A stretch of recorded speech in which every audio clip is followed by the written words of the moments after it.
aku. Sorry banget teman-teman, ya Allah sorry banget. Kayaknya aku udah lama banget gak sharing sama kalian. Mungkin 1 bulan yang lalu lah ya aku sharing.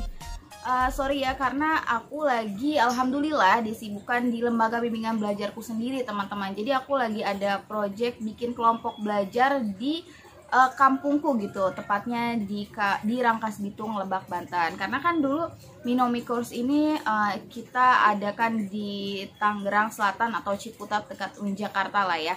Nah sekarang karena aku pulang kampung dan memutuskan untuk melanjutkan bimbelku ini di kampungku sendiri gitu.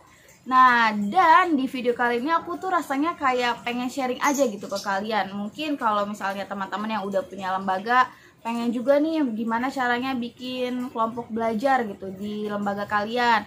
Dan kalau misalnya pun yang belum punya lembaga, teman-teman saya doakan bisa segera membuat lembaga sendiri.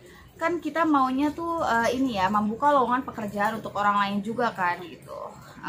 Kalau misalnya prinsip aku selalu kayak khairun nas anfa'uhum linnas, sebaik-baiknya manusia adalah yang bermanfaat bagi manusia yang lain gitu. Amin.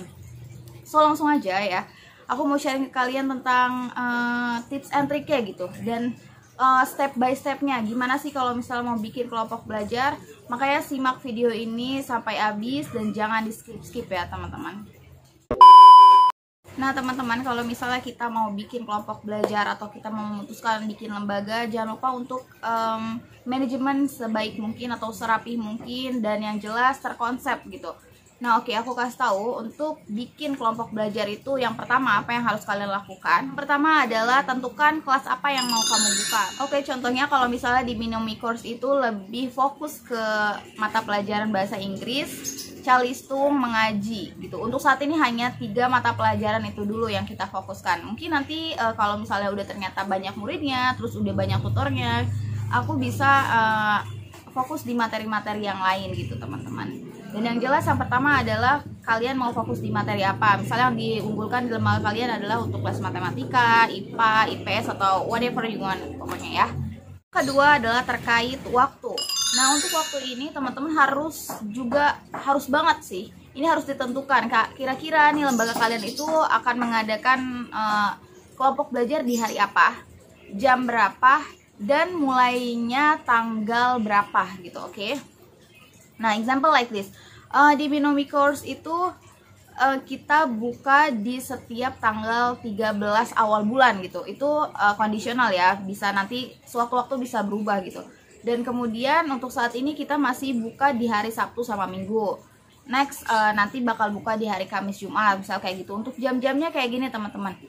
Kalau di aku tuh kayak gini, misalnya untuk anak SD itu di jam pagi, SMP di siang, SMA dan mahasiswa itu di sore hari gitu. Teman-teman bisa tentukan ketika misalnya sebar flyer nanti atau poster gitu, bisa dicantumkan untuk anak SD, example dari jam 9 sampai jam 10 itu kelas berapa gitu anak SD-nya. Nah, terus ada lagi lanjut di jam 10 sampai jam 10 sampai jam 11 untuk anak kelas berapa gitu. Terus nanti lanjut lagi jam 11 sampai jam 12 untuk kelas berapa. Kayak gitu pokoknya jadi terkonsep gitu. Jangan sampai nanti kalau yang ngacak gitu atau bercampur anak SMP dengan SD dengan anak SMA bercampur di dalam satu kelas, itu kayaknya nggak bakal efektif banget teman-teman. So, misalnya untuk anak SMP berarti habis duhur jam 1 sampai jam 2, nanti lanjut lagi ada kelas lain jam 2 sampai jam 3 kayak gitu ya.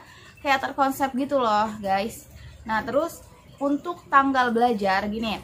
Contohnya kalian bikin promosi kan di bulan Maret ini. Mau mulai belajar di tanggal 2 Maret lah misal. Berarti otomatis kamu udah promosi dari Februari dong. Selama 1 bulan tuh kamu promosi untuk mengumpulkan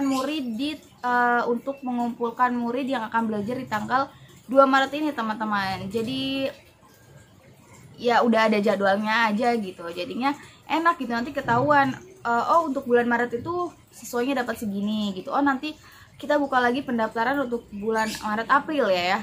Untuk April nanti dapat segini gitu. Jadi nantinya tuh jelas gitu ketika kamu ngerekap pemasukan atau pengeluaran yang ada di lembaga kamu gitu. Itu untuk administrasi lebih tepatnya ya.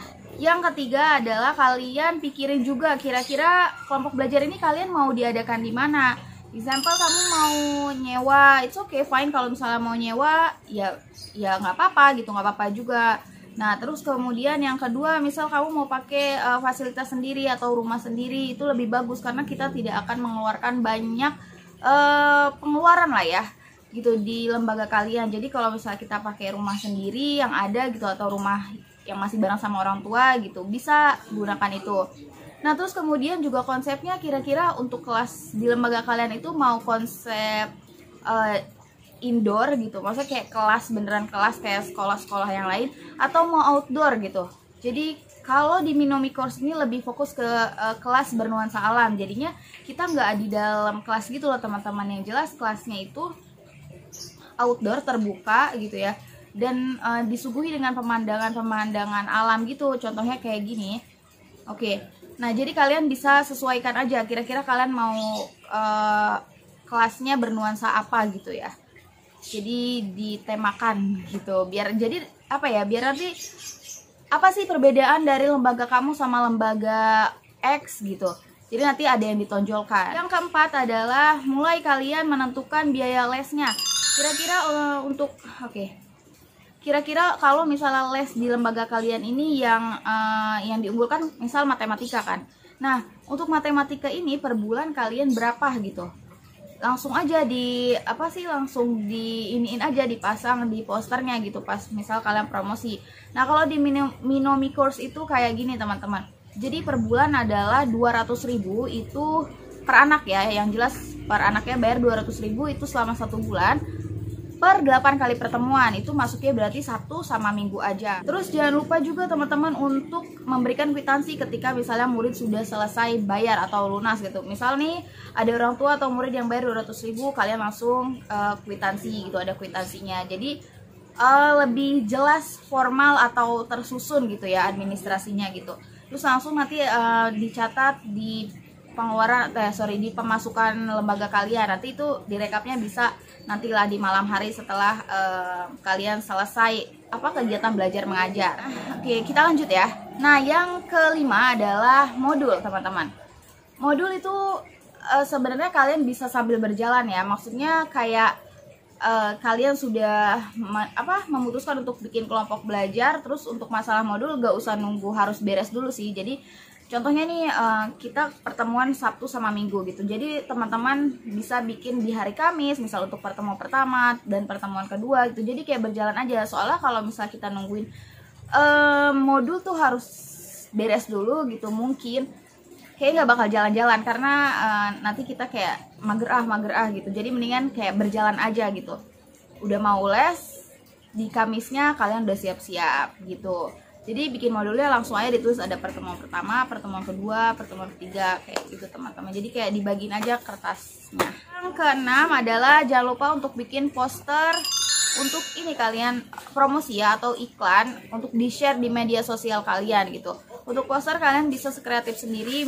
Kalau yang bisa desain bagus banget, maksudnya nggak usah ini ya, nggak usah bayar orang untuk bikin desain gitu. Kalian bisa lebih irit gitu. Jadi bisa desain sendiri lah. Terus juga kalian konsep dulu untuk posternya mau kayak gimana gitu. Banyak kan poster-poster di Google contohnya lah. Kalian bisa sekreatif kalian sendiri. Atau kalau misalnya yang ternyata banyak itu uangnya gitu, kalian bisa nyuruh orang untuk desain gitu. Kayak gitu. Sekarang gampang lah ya kalau bikin kayak gitu-gituan. Yang ketujuh adalah promosi. Oke. Penting banget untuk kalian promosi. Gimana lembaga kalian mau berjalan kalau misalnya nggak ada promosi ya, maksudnya nggak ada murid gitu. So kita bisa dapat murid kalau kita ya promosi gitu, maksudnya berani show up atau berani ngomong gitu ke orang-orang kalau ya aku buka lembaga, ya aku buka les gitu loh. So kira-kira untuk promosinya gimana sih Kak gitu ya. Nah, kalian bisa menggunakan media sosial kalian semuanya. Kayak sekarang lebih lebih banyak di online gitu ya. Misalnya kalian bisa pasang di Instagram, di Facebook, atau status WA kalian, terus atau di YouTube kalian, terserah. Dan aku mau saranin juga kalian bisa pasang iklan di misalnya di Instagram yang berbayar gitu loh. Kayak contohnya, misal kalian buka di Tangerang nih, kalian bisa minta tolong postingin di info Tangerang kayak gitu-gitu loh. Jadi nanti tinggal bayar ke adminnya aja kayak gitu. banyaklah setiap daerah biasanya ada Instagram yang unggul ya gitu, atau kayak semacam selebgram lah gitu ya. Oke, yang ke-8 ini yang sangat-sangat penting banget dan jangan dilewatkan sama kalian semua adalah terkait dengan administrasi. Kalau misal kalian sudah memutuskan untuk membuat lembaga atau membuat acara apapun gitu ya, itu masalah administrasi itu harus jelas, tertata, rapi. Yang jelas jangan ada miskomunikasi. Misalnya kayak masalah bayaran, itu kalian perlu adanya kwitansi. Itu sangat-sangat perlu banget. Karena ketika misalnya nih ada yang ngaku-ngaku, ih saya udah bayar kak gitu ya, lah masa adminnya kan karena banyaknya peserta gitu, jadi si admin tuh lupa. Kalian bisa lihat di misalnya di data pemasukan kalian, atau bisa lihat kalian di kwitansinya gitu. Kwitansi kan biasanya ada robekan, satu untuk peserta, satunya untuk admin kayak gitu kan. Jadi intinya yang jelas harus rapih di sini gitu. Terus kemudian juga masalah absensi, itu kalian harus banget bikin absensi untuk lembaga bimbingan belajar kalian gitu. Jadi nanti ketahuan kira-kira si tutor ini sudah ngajar berapa kali pertemuan gitu ya, atau kira-kira si tutor ini masuk gak ya nanti, masuk nggak ya gitu di bulan Maret, ada yang bolos enggak gitu, misal kayak gitu. Jadi dia absensi kalian buat juga, itu penting untuk mengetahui murid mana yang sering masuk dan murid mana yang nggak suka masuk gitu. Yang selanjutnya juga kalian jangan lupa bikin form pendaftaran. Jadi kalau misalnya ada yang daftar via online, kamu bisa kasih